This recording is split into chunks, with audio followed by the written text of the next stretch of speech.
dubartii akkaan hantuuta sodaattu. Addunyaa tanarratti isii qofaa miti dubartoonni akka isii kanatti hantuuta sodaatan. Inumaa irra hedduun dubartoota hantuuta akka malee sodaatan. Dubartii tana rakkoon tun hedduu isii tuyxe akka malee iyyiti hantuuta bakkuma feetettillee yoo agarte yoo isirraa fagaateetillee jiraate. Duuba guyyaa tokko dubartiin tun uudu'attee gama kutaa isii deemte salaachuuf. Jidduma isiin salaachuu jirtu hantuunni gama kutaa isii seene osoo isiin quban qabne.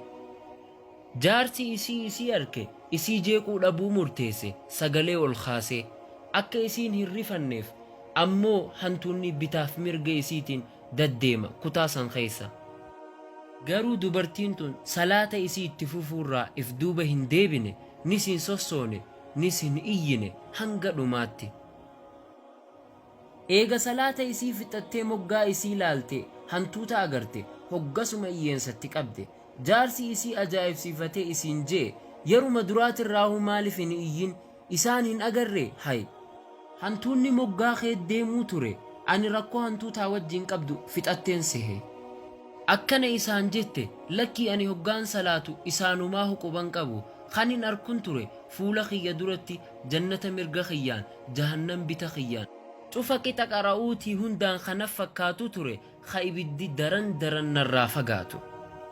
Subhaanallah, dubartiin tun salaata isii keessatti akkaan khushu'a qabdi turte hanga waan addunyaa tanarraa irra sodaattullee arkuu dadhabdutti. Xiyyeeffannoon isiitii fi khushuunii isii hundi salaata keessa qofa.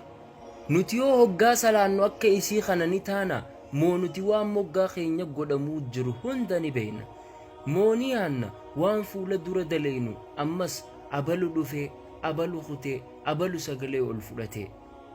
Silaa hundi keenyaahu akka dubartii tanaa taane. Daawwattoota keenya kabajamoo salaata keessan keessatti khushu'a argachuuf hanga dandeessan yaalii godhaa.